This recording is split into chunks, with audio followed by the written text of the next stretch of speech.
So I think for me, it was after coming out of my treatment, I felt really tentative about exercise, and I wasn't really sure what I could do and what I should be doing, but I wanted to try to get back to a level of fitness. So for me, it was great to be able to speak to somebody and get the reassurance and guidance on the type of exercise I could be doing, with an understanding that things take time. So I think for me, it was great to have guidance from somebody who could give me advice particular to my circumstance. It was really helpful.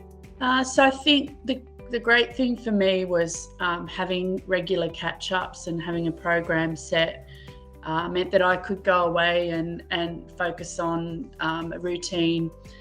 And if it wasn't working for me, or so at one point I got an injury, so we were able to factor in some exercises to support that. So I think for me, it just helped me to keep on track and helped me feel like I was making progress. And if there were things happening in my life that meant the routine wasn't particularly working, it was great to be able to adjust it and just feel like I'm making progress.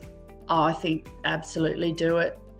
For me, I was, before I started having those sessions, I just felt really reluctant to do anything. I had some issues with my stomach. I had some sort of minor pains, and I was worried if I was going to, cause damage. It just gave me reassurance and a little bit of motivation. So it was really what I needed. And you just feel like you've got a partner with you, helping you along. So it was great. I'd absolutely recommend it. How has exercise physiology helped you throughout your treatment?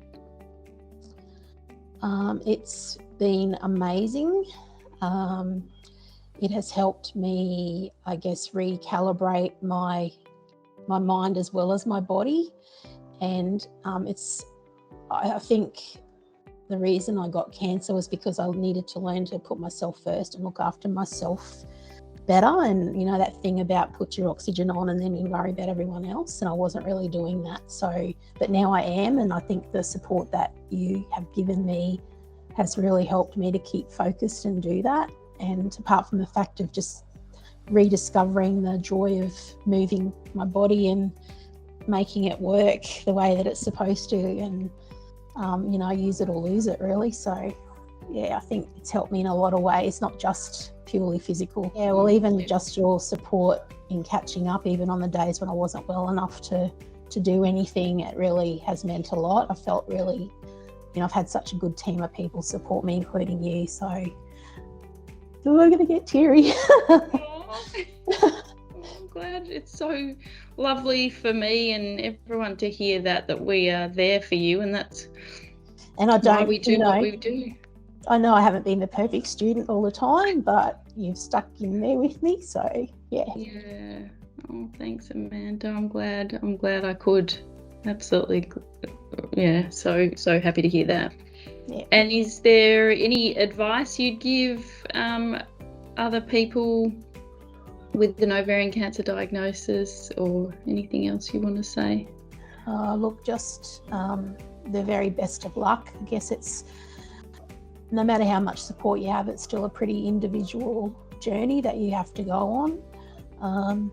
I've sort of reached out and used every tool that was made available to me, and that's, counselling through to the teal nurse, through to the support from you and the dietitian, and just having that team in place has made all the difference, I think, of not feeling completely alone, and people that you trust that can give you good advice. And it's just do as much as you can for yourself when you feel like you can, and stick with it. I mean, it's changed my life forever, but in a really positive way. So yeah, I'm kind of, no one's happy to have cancer, but it's maybe been a blessing in disguise, I think, for me. Thank you. Thanks for your comments. No worries. Well, even though I'm only very early into the sessions, I think the most positive impact it's had so far is giving me that time to really kind of tune in to my body and how it feels, and to really, even from that first session, like, you know, it was such a revelation to just see, you know, how little energy I had to complete tasks that I thought, you know, I would be able to do. And then I guess just look at, you know, the amount of energy that I was putting into other normal activities of my life, and being able to scale that back. So it kind of gave me a bit of like a measure, I guess, of where I was at. And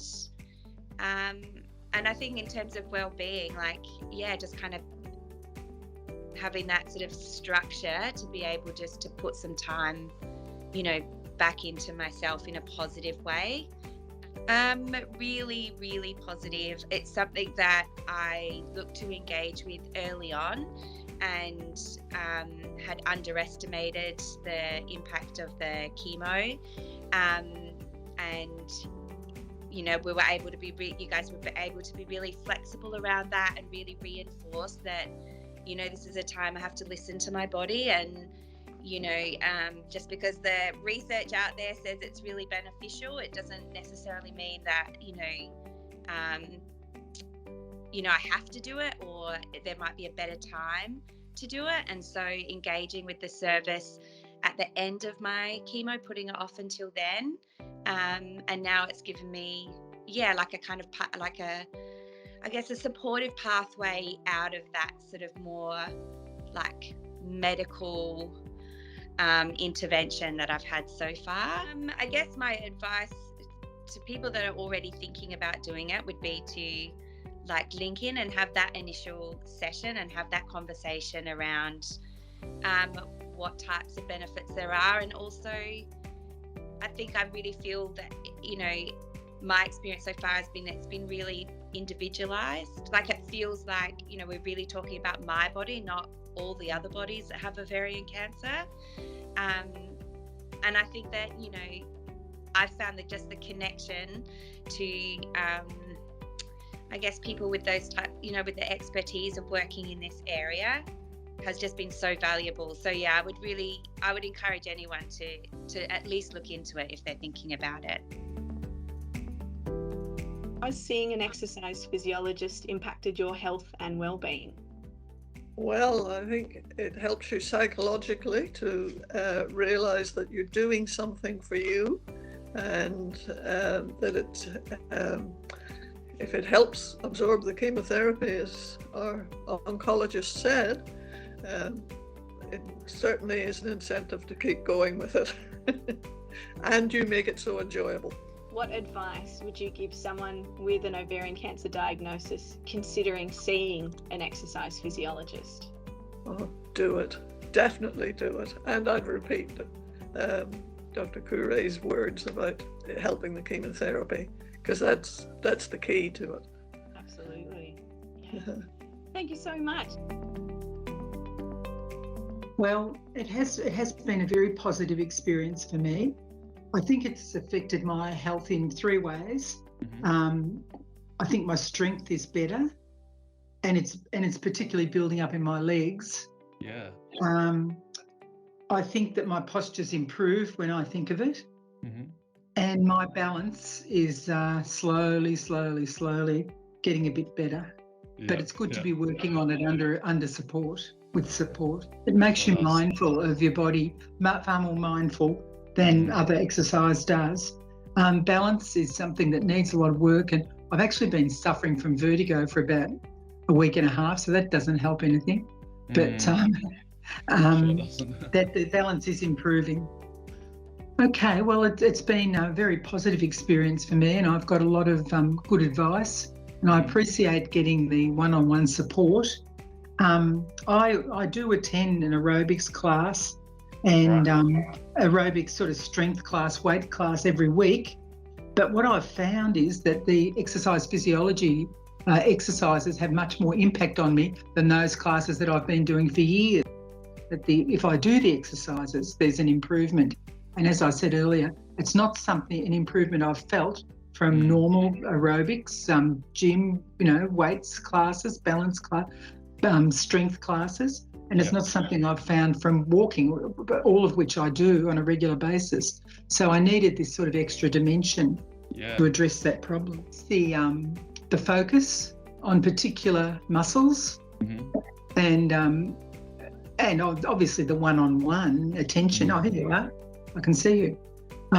It's obviously the one-on-one, the individual attention, whereas in a class of 35 people, that's not going to happen. I mean, they do well. And also, there's not the same level of expertise. I really respect the fact that I consider the exercise physiologists to be scientists, and that's what attracted me to it. I have seen an exercise physiologist in the past, and it's a whole different dimension to other people you might see in general exercise things, which are beneficial, but so tailored to me. And also, it's research based, and and the people have a high level of expertise. Well, I would strongly recommend it. Your body takes a shocking, terrible ordeal with ovarian cancer, and you're never the same again, really. But this is it's a good step to give you some level of control over your life. I found that I managed to be proactive by doing things like this after my diagnosis, whereas in the health system and with such a serious illness and being so close to death, it's very you feel very much a victim, and also you feel that there's not much you can do yourself. And this was something I could do myself, and it was very empowering. In a time of great desolation, it was very empowering, and it is now. It's good for me now, even 13 years after my diagnosis, because as it reinvigorates my approach. I mean, I don't want to be. I don't want cancer to define me forever, but it's not something. Ovarian cancer is not something that can be ignored. It's not mind over matter, I'm afraid.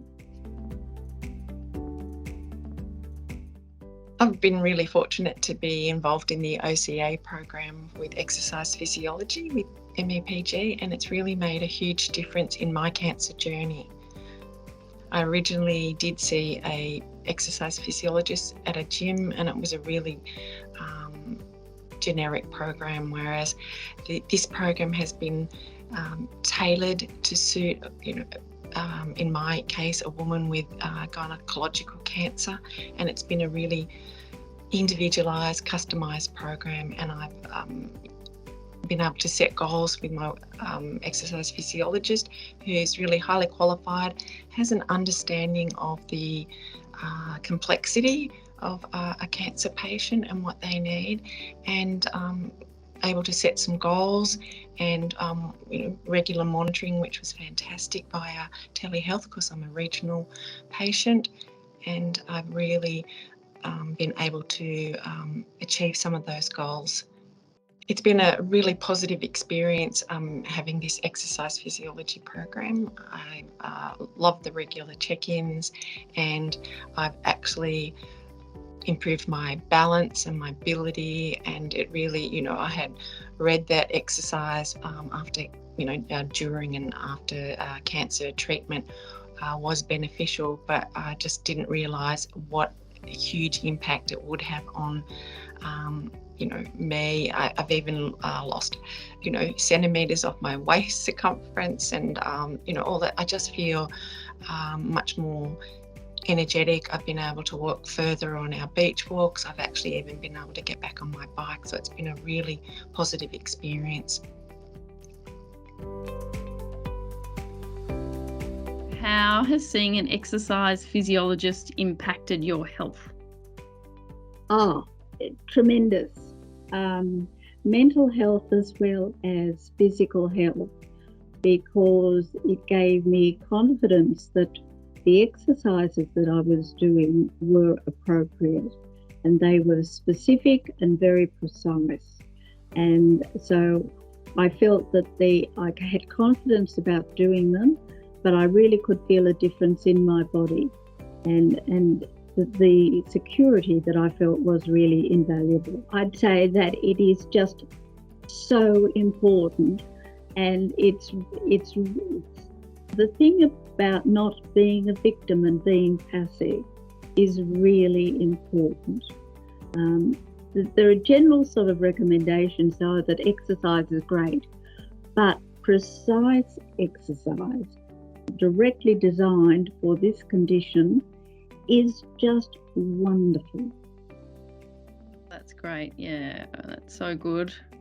And it's been really great working with you and seeing you improve and helping you. It's been lovely. I always enjoy our chats anyway. How has seeing an exercise physiologist impacted your health and well-being?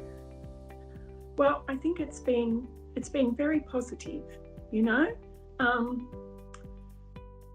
I think that exercise physiologists were more specialised than I'd realised. So they know a lot about cancer treatments, how the treatments and the cancers affect your body, you know, and surgeries and things. And they were really able to give me exercises that suited me, I think, you know, suited my level of fitness and also what was going on with my body at the time. For me, it was post-surgery, so there were probably things that I shouldn't be doing in terms of exercise. So, and it was great to be able to ask questions, you know. They seem to really understand a lot about the whole business of cancer treatment and chemo. So that was really good for me. I thought about it in the beginning because I talked to someone I knew who'd had chemo a couple of years ago, and they said the thing that helped them the most was exercise. So I thought, well, I'll ask about that, and then signed up with an exercise physiologist and started going to a gym at our local hospital. That was really good. I'd never been a gym person, and our sessions were for people who were having cancer treatment, so I never felt uncomfortable. It was great. It was like we all had that little connection because of what we were going through. And also I lost my hair fairly quickly and it didn't matter. You know, I never felt uncomfortable about that.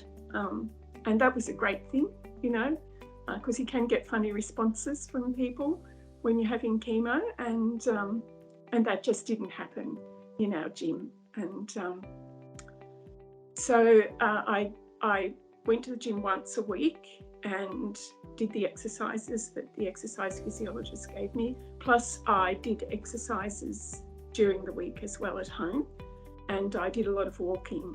And it seemed strange to me, but even on the worst chemo days, if I did some exercise, it made me feel better. It was the tiredness especially. I wouldn't necessarily feel like getting up and exercising, but it seemed to improve a lot, took away the fatigue, and I'd come home feeling like I had more energy and feeling much more normal in a way. That was great. And I think one of the things I found really good was that I felt like I was a bit more in control of what was happening to me, because so much, you know, when you get a cancer diagnosis and you have surgery and you have chemo, it seems like all these things are happening to you and being done to you, and there's not much you can do about it. And with the exercise, I felt like there was something that I could take control of, you know, and work at myself, and think that it was helping me get through the chemo for one thing, but also making me stronger and fitter. That's what it felt like. And I think I was getting fitter, doing exercises that I didn't usually do, you know, so that was good. Excellent. That's really and well it was great to start feeling just feeling stronger and fitter is a good thing to feel when you've been diagnosed with cancer and kind of put into that sick person category in a way, you know. And I think another thing was going out when I went for walks, just getting out of the house and going to the gym. I was getting out of the house, out into the air, you know, getting there under my own steam. All of that was really great. Think about it early. Make it part of your routine. Think about it in a positive way, and as helping you, helping you get through this time, and helping you come out at the end in good shape, and enjoy it. Try to enjoy it. So I think they're the main things. Excellent. Excellent. Well, thank you so much for that, Anne. You've really, you've beautifully put some of those points about, why we do what we do and how we modify it to each individual in terms of what's appropriate and when. So well done, and thank you for speaking.